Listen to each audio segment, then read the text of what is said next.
The first Democratic caucus is just about a week away, and after tonight there will be no more debates and no more caucuses. Thank you, Debbie Wasserman Schultz.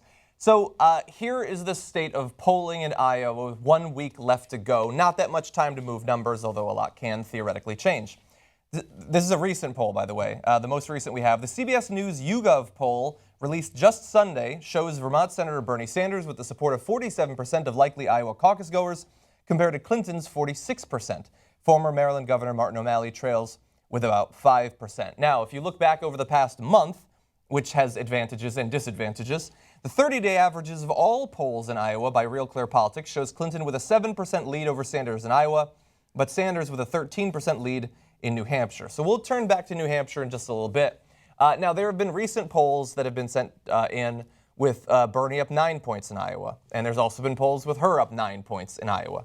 Okay. And so we don't know at this point. So the reason they use the tracking polls for the month, and Real Clear Politics does, Huffington Post has a version of their own, is because any one poll could be off. Yeah. You take an amalgamation polls, it's more likely to be correct. But with a very significant caveat, especially as you near an election. Yes. Which is that the more recent polls are more likely to be accurate as we get closer to election day. Yeah. Now, if you're doing it 3 months out, it doesn't really matter, right? I would take the average of the month polling, right? Yeah. But if you're getting close to election time, well, they're about to vote, so the more recent poll matters more. And the two most recent polls, Bernie Sanders is winning, 9 points to 1 point, right? Mm-hmm. So again, there's Although 1 point effectively means nothing. yeah, it's a statistical tie. Yeah. So that brings us to a couple of conclusions. New Hampshire is over. Okay. Here, the 13 points in the tracking poll over a combination of all those polls. Let me read you one more here. Graphic 5. In New Hampshire, Sanders leads with 57% in the CBS YouGov poll, almost 20 points higher than Clinton's 38%. So the most recent poll, he's walloping all the polls. New Hampshire's over. Okay. Unless Iowa is so revolutionary that it affects New Hampshire in an unpredictable way. So he's going to win New Hampshire, 95, 98% chance that he's going to win. Okay. So now, of Iowa, okay. One, conclusion is he can definitely win. Doesn't mean he's going to definitely win. But now the polling is at least close enough where it could go either way. Although 538 is, I think they are still saying it's like 82% Hillary. No, Nate Silver's lost his mind, okay? I just have to say, because we have turned to him in the past. So okay, we have to I acknowledge. hear you. But no, Nate is obsessed. I'm looking at the same numbers he's looking at. But he's been saying all along, Bernie doesn't have a chance, Bernie doesn't have a chance. He's been dismissing Trump all along. And I feel like he's wedded to his position. I'm like, Nate, like your whole job is reading polls. I can read the same polls you're reading, right? I don't see how you come to the conclusion with one poll showing Bernie Sanders at 9% advantage over Hillary Clinton, and he's like, no, Hillary Clinton, 82% chance of winning. Now, I know he's got an explanation for it, right? But I'm not buying what he's selling. So I'm looking at the polls myself. I got eyes, okay? So now, he can definitely win, and the second conclusion is, I don't care what Nate Silver says, I don't care what the Bernie Sanders supporters say. The reality is, right now as things stand, no one has any idea who's going to win Iowa, okay? So that makes that night super exciting. Yeah. I mean, I love politics. That's part of the reason we do this job. We're going to do live coverage of the caucuses, and I'm already buzzing a week out. That night I'm going to be on fire, and if Bernie Sanders wins, and he's got New Hampshire locked down, then there's like 3 weeks before the next one of him having 1, 2 in a row. That would be pretty rough. There's going to be a brush fire that spreads across the country. Yeah. Where all of a sudden, in South Carolina, they're like, ooh, I got a little tinge there. Nevada, ouch, what is it? Oh, I feel the burn. So, okay, that part is speculative, right? Yeah. So we'll see if he does. And by the way, if he doesn't win Iowa, that's also huge. Because right now, the pundits, and they are, they're maddening. They'll say, oh, New Hampshire, we already knew he was going to win that. We dismissed it. It doesn't matter, right? Yeah. So if he loses Iowa, they're like, oh, that's it, it's over. She won Iowa. New Hampshire doesn't matter. She's got a lead in South Carolina. It's already over. Yeah. They might as well drop out. He should drop out. No, they will say that overwhelmingly, even if she wins by like 1 or 2 points in Iowa. Yeah. So that's why Iowa's so important, and what a dramatic night Iowa's going to be. Now, the thing is, one of the reasons you see this 9 points for him, 9 points for her, is that they're using different models. Like, people think, well, you just need a purely representative sample of Iowa, for a poll, which is how polls normally work, but for a primary, that's not how they work because the electorate in a primary is not perfectly representative.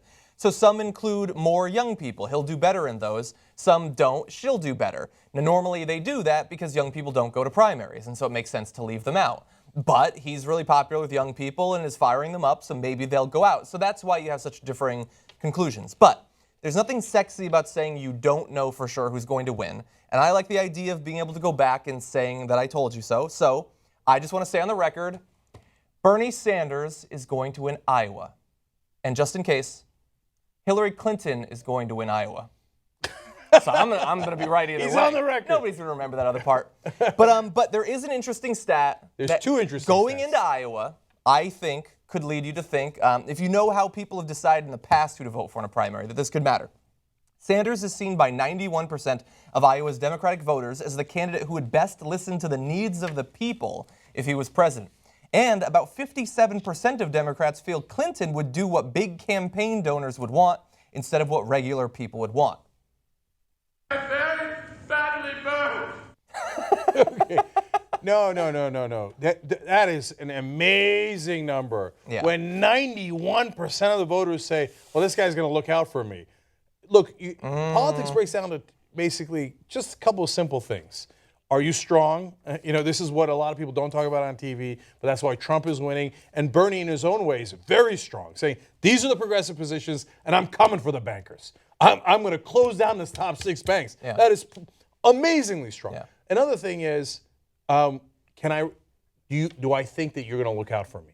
Those are your two, in my opinion, biggest, and a lot of people would agree with me who've run big campaigns, right? Mm-hmm. Two biggest things you got to do.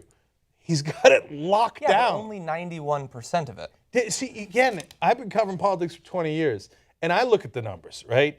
91% is a giant number, man. Yeah. For 91% of the voters that are going to go vote to say, well, I know that guy's got my back. Yeah.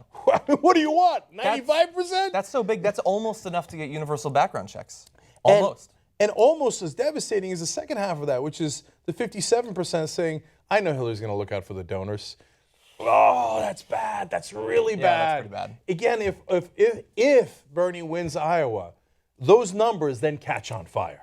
If he doesn't, the pundits will throw water all over those fires. Like, no, there's no burn. There's no burn. Look at it. Don't look. I think you're half right. I think the pundits are they're sloshing their buckets already, regardless of what happens. I mean, look, I've been tweeting about this.